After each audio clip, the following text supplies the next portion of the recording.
Thank you. You have been inside the house with so many people. Outside also, we have learned so many things from you. Tell us something about your wonderful journey. जी मैं एक तो आप सबको देख के, इतने सारे लोग को देख के मैं काफ़ी ओवरवेल्म्ड हूँ. इतना प्यार, माय गॉड. मेरे को आई थिंक ये सारे फिल्म छोड़ के बिग बॉस पहले करना चाहिए था. बट आई थिंक कि मैं एक ही चीज़ कहूँगी कि मैं तो ये कहूँगी कि आई डोंट थिंक कि मेरे ज़माने के जो लोग थे, हमारे अंदर एक फीलिंग थी कि कहीं ना कहीं हम आपके कैमरास को एक लक्ष्मण रेखा पार नहीं करने देते हैं. जितना भी हम दिखाते हैं बाहर, जितना भी हम शेयर करते हैं, अभी आपको पता ही है कि मैं महेश भट्ट की बेटी हूँ और कभी मैंने ज़िंदगी में नो कमेंट्स कहा नहीं है. मगर फिर भी एक हमारा एक लाइफ होता है जो हम नहीं लाते हैं सामने. तो आई थिंक बिग बॉस में जाके मेरा अगर एक लास्ट फिल्टर बचा था वो अब उड़ चुका है. अभी तो मैं और भी फियरलेस हूँ, और भी शेमलेस हूँ, और भी बेबाक बातें करूँगी, और भी खुलकर ज़िंदगी जीऊँगी. And we want to see you in the Big Boss. Thank you. So what was the intention behind making a Big Boss? The intention was to test my limits. The intention was to see कि क्या मैं कर पाऊँगी या नहीं कर पाऊँगी. क्योंकि जब ये ऑफ़र मेरे पास आई थी, मेरे बहुत करीब के लोगों ने कहा कि नहीं, आप नहीं जा सकती, ये आपके लिए नहीं है. आप फिल्म में काम करते हैं, आप OTT शोज़ कर रहे हैं, ये उन लोगों के लिए हैं जो एक मार्क बनाना चाहते हैं. शो में जाओगी, लोग खामोखाम जलील करेंगे. फॉर्मेट है शो का कि आपको जलील होके ही आना है. मैं नहीं मानती हूँ कि ये फॉर्मेट है शो का. शो आपको जलील नहीं करता है. शो आपके सामने हमेशा एक अपॉर्चुनिटी और एक चॉइस देता है. हम अगर गिरते हैं, हम खुद गिरते हैं. हम अगर जलील होते हैं, हम खुद वो चॉइस बनाते हैं. और अगर हमारी उड़ान होती है, उस शो का फॉर्मेट वो है. तो आई थिंक मैं गई अंदर एक ओपन माइंड के साथ, एक ओपन हार्ट के साथ, और मेरी रीड इंटैक्ट ऐसे गई. मैं बाहर आई हूँ with my head held high, with my heart overflowing, क्योंकि मैंने बहुत करीब के रिश्ते बनाए अंदर. एंड आई थिंक बेबी का जो है वो तो मेरी, आई थिंक वो पूर्ण जन्म की पता नहीं क्या है मेरे लाइफ में. But I think that she is the sister और daughter I never had. She is my friend. Jad, Avinash, Elvish के साथ भी मेरा बहुत ही स्पेशल कनेक्शन रहा है फ्रॉम डे वन. तो आई थिंक कि 51 की उम्र में I kept the flag flying high guys. So I think that age is just a number. I think मेरी एनर्जी लेवल जो थी मेरे कंटेम्प्रेरी से बहुत ही ज़्यादा थी, वो जो मैंने दिखा दिया. और सफाई के मामले में mental and physical I think मैंने काफ़ी मैनेज किया. आई थिंक मुझे सबसे बड़ा कॉम्प्लीमेंट अभिषेक ने दिया था एक्चुअली 3 या 4 दिन पहले, जब इसने कहा कि अगर आप नहीं होते तो शायद लोग और गिरते. Ma'am, you have seen those two boys very closely inside the house. How happy are you with the result? Elvish coming first, the first wildcard entry. Elvish की जीत मेरे लिए I'm thrilled, क्योंकि ये प्रूव करता है कि ये गेम जो है बहुत ही फेयर गेम है. एंड ये जो मिथ्स होते हैं ना कि अगर आप वाइल्ड कार्ड बन के आए हैं तो फिर आपका जर्नी जो है उतना इम्पोर्टेंट नहीं है या इतना भारी नहीं है जैसे किसी ने 8 हफ्ते गुजारे हैं. ये सारे मिथ्स हैं. आई think it's not the length of your life, it's how you live your life. जैसे रिश्ता जो होता है, क्योंकि 10 साल का है, उसका मतलब ये नहीं कि वो ज़्यादा इंपॉर्टेंट है 1 साल के रिश्ते से. तो आई थिंक एल्विश ने ये प्रूव कर दिया है. एंड आई थिंक कि वो घर में एक नई एनर्जी की ज़रूरत थी जब वो आए थे. And I think it's created history कि wild card entry has won the show. So I think that much to be proud of. मगर वो घर ने मुझे बहुत कुछ दिया, बहुत कुछ दिया. कहते हैं कि the greatest journey is the journey you take into your own heart. And I think मैं अपने खुद के दिल में गई. मैंने खुद की वीकनेसेस, खुद की स्ट्रेंथ को यहाँ से देखी. 8 हफ्ते का सफ़र उसमें आसान है नहीं. It's not easy. फिज़िकली बहुत ही मुश्किल गेम है. हमारे लग्जरीज होते हैं, लोग होते हैं हमें हेल्प करने के लिए. कंफर्ट जोन आपको भूलना पड़ता है. मगर उस घर ने मुझे बहुत कुछ दिया. और आज जब भी मुझे वो अल्टीमेट कॉम्प्लीमेंट मुझे मिली, जब भी मेरे पिताजी ने कहा कि I am proud of you, that did not mean much. मगर जब भी बिग बॉस ने कहा कि हम भी we are very proud of you, I am very proud of you, for me it was a win. So Pooja ma'am, अभी पसीना आ रहा है मुझे, पहुँचने दो. हाँ, Pooja ma'am, Alia Bhatt supported so much, हार से भी उन्होंने काफ़ी सपोर्ट किया। उन्होंने कहा कि आप विनर भी नहीं बने तो चलेगा, लेकिन बट आपने फैंस का अपने दिल जीत रहा है, क्या कहना चाहोगे? जी, मेरा फ़ोन अभी तक मेरे हाथ में आया नहीं है, तो आई थिंक बिग बॉस को मैं थैंक यू कहना चाहूँगी, क्योंकि एक तो ये सोशल मीडिया डिटॉक्स हो गया। आई थिंक मेरा वहाँ पे वजन भी थोड़ा कम हो गया है, एंड आई थिंक कि बहुत सारे चीज़ें जो थे अननेसेसरी मेरे लाइफ से निकल चुके हैं, मगर I will come out and I will see the support of. Alia ने मुझे मैसेज भेजा, भट्टा ने मुझे कहा कि वो चाह रही थी कि वो चुपचाप यहाँ स्टूडियो में आके मुझे हक करे, and I think I am very moved अगर उसने मुझे सपोर्ट की है। एंड आई थिंक इस घर में जाना मेरे एज पे विद माई लाइफ एक्सपीरियंसेस और जेन्यूनली रिश्ते बनाकर बाहर आना, तो ये पॉसिबल है बिग बॉस के घर में।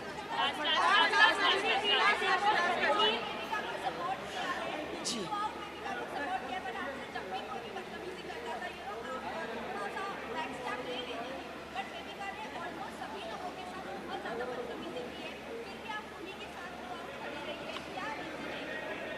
मुझे लड़की से प्यार हो गया। मुझे प्यार हो गया क्योंकि वो बहुत ही एक कन्वेंशनल लड़की है नहीं, उसे बहुत सारे चीज़ कहे गए जो मैं मुझे as a woman I felt very uncomfortable with. वो अंडरडॉग थी, वो आई एक खाली झोले के साथ, ना फैन फॉलोइंग ना कोई सपोर्ट सिस्टम। खुद को उसको लगा कि मैं यहाँ पे आई हूँ, मेरे लिए बहुत बड़ी चीज़ है, और सबने उसको बोला कि एक हफ्ता भी नहीं टिकोगी तुम, but I saw in her the potential, और मैंने देखा कि वो एक फाइटर है, उसका दिल बहुत बड़ा है, एंड मैं हमेशा अंडरडॉग को सपोर्ट करती हूँ, और मैं इजाज़त देती हूँ लोगों को मेरे साथ ट्रेसपासेस करने के लिए, क्योंकि कोई मुझे मेरे इजाज़त के बगैर बेइज्जत नहीं कर सकता है। I don't give anyone the permission to insult me, so I think कि किसी के कुछ बोलने से आप वो बनते नहीं हैं। आई थिंक आपने मुझे 34 ईयर्स से अभी इस फील्ड में देखी है, and you know that I stand for what I believe in. तो बेबिका वॉज माई, आज मैंने सेकेंड हफ्ते में कहा था बेबिका को कि मैं चाहूँगी कि मैं जिस दिन इस घर से निकलूँ लास्ट चेहरा आपका देखूँ मैं, और आप मुझे बाय बोलेंगे। तो आज मैं नंबर टॉप 5 में थी, एंड व्हेन आई लेफ्ट और मैंने देखा कि बेबिका वहाँ पे थी, मेरे लिए वो एक जीत थी।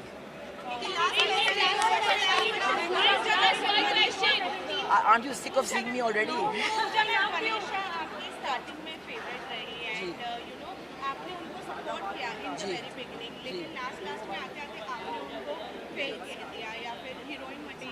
नहीं, देखो मनीषा और बेबिका की तरफ मेरा अफेक्शन रहा था, और मेरा अफेक्शन मनीषा के लिए हमेशा रहेगा। मगर क्या है कि ये शो ऐसा है ना कि कहीं ना कहीं आपकी पर्सनैलिटी जो है, जितना भी आप छुपाएं वो बाहर निकल के आती है।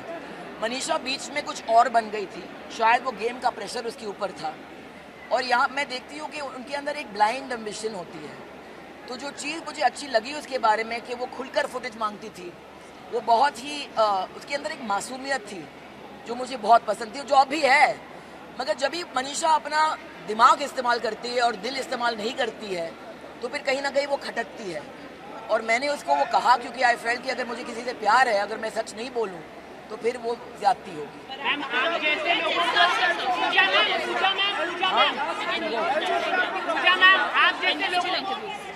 I can't hear you. Hello, प्रणाम। हाँ, मैं यही कहना चाहूँगी कि अगर मुझ जैसी अंडरडॉग एक अनजान सा चेहरा इतने आगे आ सकती है, तो हिंदुस्तान के हर एक व्यक्ति में ये काबिलियत है कि वो ज़िंदगी में बहुत आगे जा सकते हैं।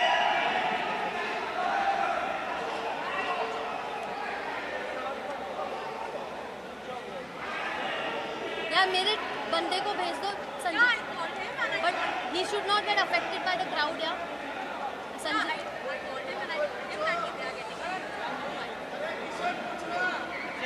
मेरे को टिश्यू दे दो ना।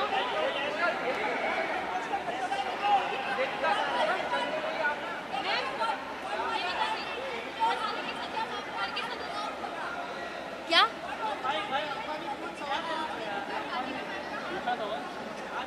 पूजा मैम का हाथ?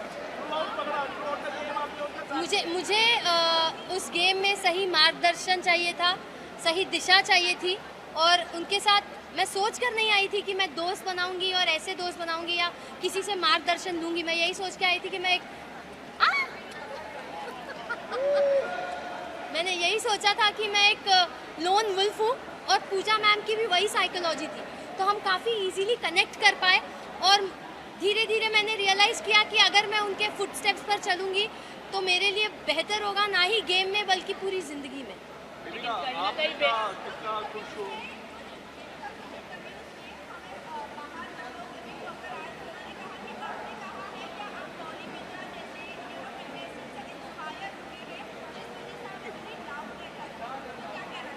जी नहीं, मैंने ऐसा कोई स्टेटमेंट नहीं दिया था, बल्कि दूसरे कंटेस्टेंट्स ने मुझे शेम करने के लिए, मुझे इंसल्ट करने के लिए ये स्टेटमेंट्स दिए थे। तो डॉली बिंद्रा ऑफ कोर्स बहुत ही आउटस्टैंडिंग पर्सनालिटी रही है बिग बॉस की हिस्ट्री में। उनके सीज़न का विनर कौन था शायद मुझे याद नहीं, बट डॉली बिंद्रा ज़रूर याद है।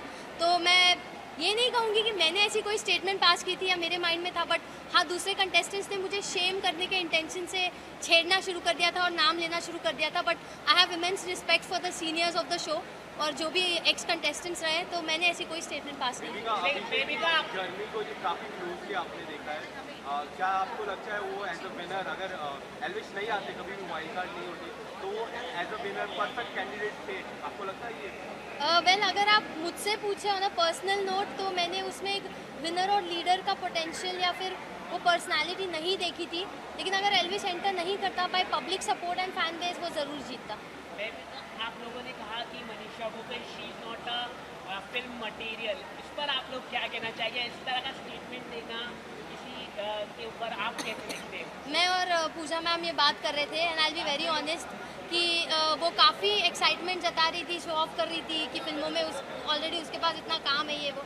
बट पूजा मैम ने कहा कि she is not a heroine material, and I totally agree with that, because जो ह्यूमिलिटी और डाउन टू अर्थ नेचर और प्रोफेशनलिज्म इंसान में होना चाहिए, वो हमें उसमें नहीं दिखा। तो मुझे भी पर्सनली नहीं लगा। लेकिन आपने सीधी तरह से खुलकर आपने अभिषेक को बोला कि यू आर इनसिक्योर पर्सनैलिटी पूजा, और आप कहा कि एल्विश जीतने वाला है, उससे पता चल रहा था, और जिसके कारण वो कहीं ना कहीं अंदर से खुद को प्रॉब्लम में डाल रहा था, वो हमें दिखा, और इसके लिए तो बीमार भी थोड़े पड़ गए। जी। तो क्या कहना चाहेंगे इसको लेके? एल्विश को लेके अभिषेक काफी इनसिक्योर पर्सनैलिटी थे, मनीषा भी थी। जी जी आप बिल्कुल। क्या कहना चाहेंगे? मैं यही कहना चाहूँगी कि शो की शुरुआत से ही, अभी देखिए मैं फेस रीडर हूँ, इंसान का चेहरा देखती हूँ और समझ जाती हूँ उसके मन में क्या चल रहा है या वो कैसी पर्सनालिटी है। तो अभिषेक में बहुत जुनून है जीतने का और अपना बेस्ट भी दे देता है। कभी कभार अपने मॉरल्स पूरे साइड में कर देता है, बट अपने आप को आगे थ्रो करता है और अपने आप को ऑलरेडी एक विनर परसीव करता है। मैं भी अपने आप को ऑलरेडी एक विनर परसीव करके उस घर में गई थी, तो वहाँ मैं उससे बहुत कनेक्ट करती हूँ और उसकी बहुत रिस्पेक्ट करती हूँ। बट जी हाँ, पूजा मैम और मुझ में एक इंट्यूजन है, हम सेंस कर लेते हैं, हम इंसान को जल्दी परख लेते हैं बड़ी आसानी से। और एल्विश को बस मैंने स्क्रीन पे एक टास्क में देखा था, वो घर में आया नहीं था, और मैंने कहा था ये इंसान मुझे घर में चाहिए। तो मैंने आपको क्या लगता है एल्विश के? अरे यार, सवाल है कि आखिर वाले को कई बार कहते हुए सुना है कि आप गलत फेस रीडिंग करते हैं, आपने भी बोला आपकी प्रीति से भी ऐसी बातें की है, इस पे आपका क्या कहना है? देखिए, अभी फेस रीडिंग का एक रूल होता है कि आपको सच बोलना है। अब वो सच कड़वा भी होता है और कभी मीठा भी होता है, तो जिसको अपने बारे में बोली गई चीज़ या बात पसंद नहीं आती, वो उसे अक्सर गलत समझते हैं और ईगो में आके और अपनी सेल्फ रिस्पेक्ट पे आ जाती है, तो हाइपर हो जाते हैं। और अभिषेक का उसमें रिएक्शन सबसे ज़्यादा दिखा है, तो मुझे नहीं लगता है कि मैं गलत फेस रीडिंग करती हूँ। हाँ, एस्टिमेशन मेरे थोड़े इधर उधर हो सकते हैं, वो भी बहुत छोटे मात्रा में, बट गलत तो नहीं कह सकती, क्योंकि इवेंचुअली वक्त के साथ ही आपको पता चलेगा। एल्विश में मैंने हमेशा पोटेंशियल देखा था और मैं हमेशा सोचती थी एल्विश जीतेगा कंपेयर टू अभिषेक, तो वो हुआ है।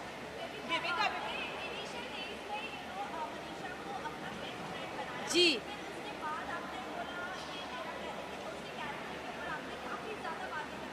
जी